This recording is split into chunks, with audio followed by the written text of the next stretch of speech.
যদি বড়ো মাধ্যমৰ BTDত থকা বড়ো মাধ্যমৰ শিক্ষানুষ্ঠান যদি আইন সংশোধন কৰি প্ৰাদেশিকৰণ কৰিব পাৰে, চৰকাৰে আমাকো প্ৰাদেশিকৰণ কৰিব লাগিবই। এয়া আমাৰ দাবী, এয়া আমাৰ ন্যায্য দাবী। BTAD অঞ্চলত থকা বিদ্যালয়সমূহ প্ৰাদেশিকৰণ হ'ব, কিন্তু কেৱল মাত্ৰ বড়ো মাধ্যমৰ বিদ্যালয়সমূহে প্ৰাদেশিকৰণ কৰা হ'ব।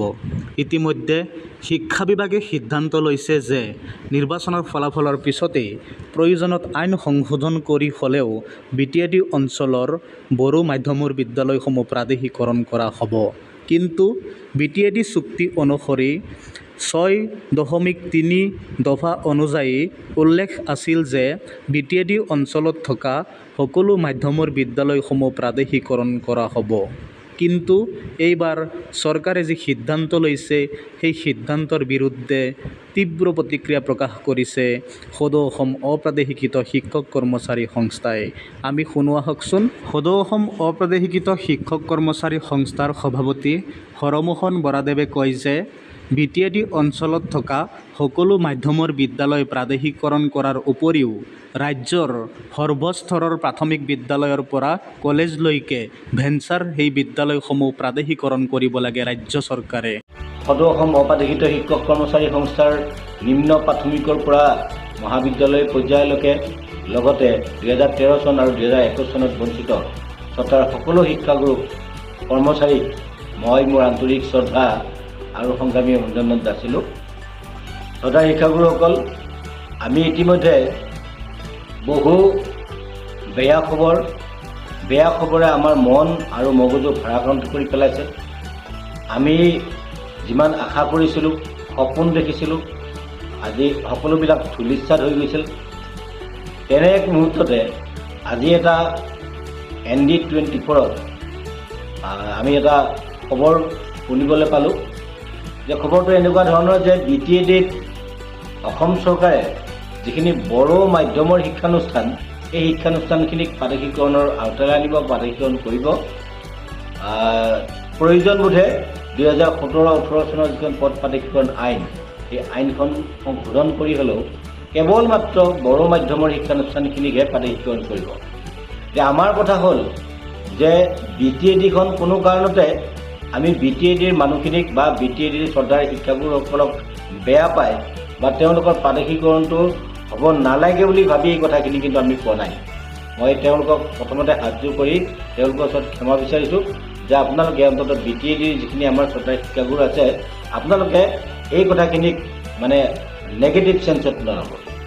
আমাৰ কথা হ'ল আমি অসমৰ মানুহ। এই অসম ৰাজ্যখনৰ ভিতৰতে BTAD এটা অট'নমাছ কাউন্সিল মাত্ৰ। এই অট'নমাছ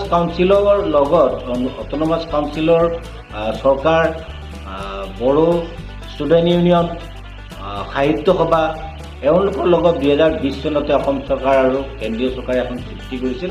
এই চুক্তিৰ 6 নম্বৰ দফা মতে যে তেওঁলোকৰ বড়ো মাধ্যমৰ চুক্তিখনত লিখা আছিল যে BTADত থকা সকলোবিলাক শিক্ষানুষ্ঠানতে তেওঁলোকে প্ৰাদেশিকৰণ কৰিব লাগিব। আমাৰ এটা কনচেপ্ট আছিল যে আমাৰ অসমীয়াত এটা কথা আছে যে তুলসীৰ লগত কল্পতৰু আৰু মুক্তি। আমি বিচাৰিছিলোঁ যে বড়ো মাধ্যমৰে হওক বা অসমীয়া মাধ্যমৰে হওক, বঙালী মাধ্যমৰে হওক, 2017 চনৰ যিখন পদ প্ৰাদেশিকৰণ আইন, এই আইনখন যিকোনো প্ৰকাৰে সংশোধনৰ ব্যৱস্থা হ'ব লাগে। সেয়া অকল BTADৰ কাৰণে বা অকল বড়ো মাধ্যমৰ শিক্ষানুষ্ঠানৰ কাৰণে নহয়, সমগ্ৰ অসমৰ যিমানবিলাক ভেঞ্চাৰ স্কুল আছে বা যিমানবিলাক বঞ্চিত হৈ শিক্ষক কৰ্মচাৰী আছে, এই সকলোৰে বাবে শেষবাৰৰ বাবে এই আইনখন এই শিক্ষকসকলক আত্মহত্যা কৰিবলৈ বাধ্য কৰা, শিক্ষকসকলক বিনা বেতনে ৰিটায়াৰ্ড হৈ জীৱনটো অথলে মানে যোৱা বা গোটেই জীৱনটো অসাৰ হৈ যোৱা বা আমাৰ জীৱনবিলাক নিষ্ফল কৰা, আমাৰ পৰিয়ালবিলাক ধ্বংস কৰা যিখন আইন, এই আইনখন যিকোনো প্ৰকাৰে সংশোধন কৰি আমাৰ অৱশিষ্ট যিখিনি শিক্ষানুষ্ঠান এই সমগ্ৰ অসমৰ, মই অকল BTADৰ কথা ক'ব নাযাওঁ বা BTADৰ বাহিৰৰ বুলি ক'ব নাযাওঁ, এই সমগ্ৰ অসমৰ যিমানবিলাক শিক্ষানুষ্ঠান আছে, এই সকলোবিলাক শিক্ষানুষ্ঠানক প্ৰাদেশিকৰণ কৰিব লাগিব এই চৰকাৰে। কাৰণ আমি নিজৰ ইচ্ছামতে আমি শিক্ষানুষ্ঠান পাতি আমি শিক্ষানুষ্ঠানত শিক্ষকতা কৰি থকা নাই। এই শিক্ষানুষ্ঠানবিলাক ৰাইজে পাতিছে। ৰাইজে আমাক আমাৰ মেধা ভিত্তিত আমাক এই শিক্ষানুষ্ঠানবিলাক নিয়োগ কৰি আমাক গোটেই জীৱনটো চৰকাৰে ব্যৱহাৰ কৰি এতিয়া জীৱনৰ শেষ সময়ত আমাক অন্ততঃ স্বীকৃতিটো হ'লেও চৰকাৰে দিব লাগিব শিক্ষক হিচাপে, আৰু আমি আমাৰ পৰিয়ালবিলাকক সুৰক্ষা দিব লাগিব। কাৰণ আমি গোটেই যৌৱনকালটোৱে আমি বিনা বেতনে এই শিক্ষানুষ্ঠানবিলাকত আমি শিক্ষকতা কৰিলোঁ। আমাৰ এতিয়া আৰু ইনকাম কৰাৰ বেলেগ কাম কৰাৰ কোনো অৱকাশ নাই। আমাৰ এনে দেহত শক্তিও নাই, আমাৰ মন মগজু তেনেকুৱা আৰু হৈ থকা নাই। আমি শিক্ষকতা কৰি কৰি আমাৰ জীৱনটো পঠাই দিলোঁ, সেয়া বিনা বেতনে। গতিকে আমাৰ কথা হ'ল যে BTEDৰ কাৰণে যদি আইন সংশোধন কৰিব পাৰে, সমগ্ৰ অসমৰ কাৰণেও আইন সংশোধন কৰিব লাগিব।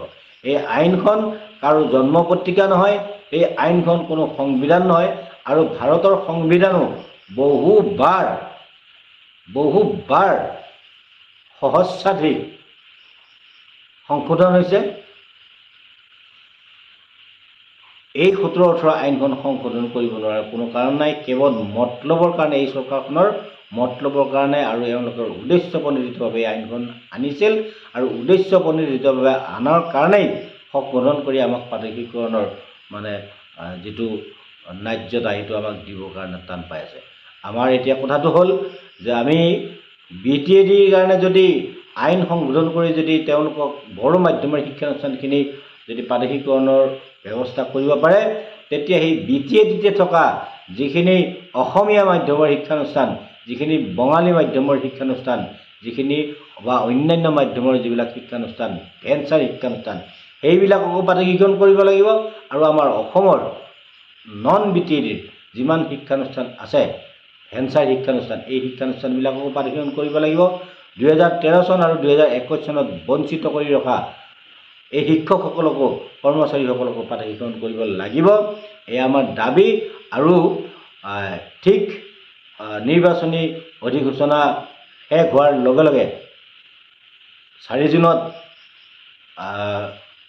নিৰ্বাচনী যি ফলাফল ঘোষণা হ'ব, 9 জুনত আমাৰ গুৱাহাটীত এখন বৰ্ধিত প্ৰতিনিধিত্বমূলক কাৰ্যনিৰ্বাহক সভা আহ্বান কৰিছোঁ। এই সভাত আপোনালোক সকলো পৰ্যায়ৰ শিক্ষক কৰ্মচাৰী, বিশেষকৈ যিখিনি শিক্ষানুষ্ঠান বৰ্তমান চলি আছে আৰু 2013 চন 2021 চনত বঞ্চিত, নিম্ন প্ৰাথমিকৰ পৰা মহাবিদ্যালয় পৰ্যায়লৈকে সকলো পৰ্যায়ৰ শিক্ষক কৰ্মচাৰীৰ প্ৰতিনিধিৰ উপস্থিতি আমি কামনা কৰিছোঁ। আৰু সেইদিনাখনে আমি ভৱিষ্যতত আমি কি কাৰ্যসূচী ল'ম, কেনেধৰণে আমাৰ এই সমস্যাটো সমাধানৰ দিশত আগুৱাই লৈ যাম, তাৰ বিষয়ে আপোনালোকৰ পৰামৰ্শ, আপোনালোকৰ উপদেশ লৈ আমি কাৰ্যসূচী নিৰ্ধাৰণ কৰিম। আৰু আপোনালোকে ভাবিব নালাগে যে BTEDত বড়ো মাধ্যমৰ শিক্ষানুষ্ঠানখিনি প্ৰাদেশিকৰণ কৰিয়ে চৰকাৰখন সাৰি যাব, তেনে কথা হ'ব আমি কেতিয়াও নিদিওঁ। আমাৰ অসমীয়াত আকৌ কৈছোঁ, অসমীয়াত এটা কথা আছে যে তুলসীৰ লগত কলপটুৱাৰো মুক্তি। যদি বড়ো মাধ্যমৰ BTEDত থকা বড়ো মাধ্যমৰ শিক্ষানুষ্ঠান যদি আইন সংশোধন কৰি প্ৰাদেশিকৰণ কৰিব পাৰে, চৰকাৰে আমাকো প্ৰাদেশিকৰণ কৰিব লাগিবই। এয়া আমাৰ দাবী, এয়া আমাৰ ন্যায্য দাবী।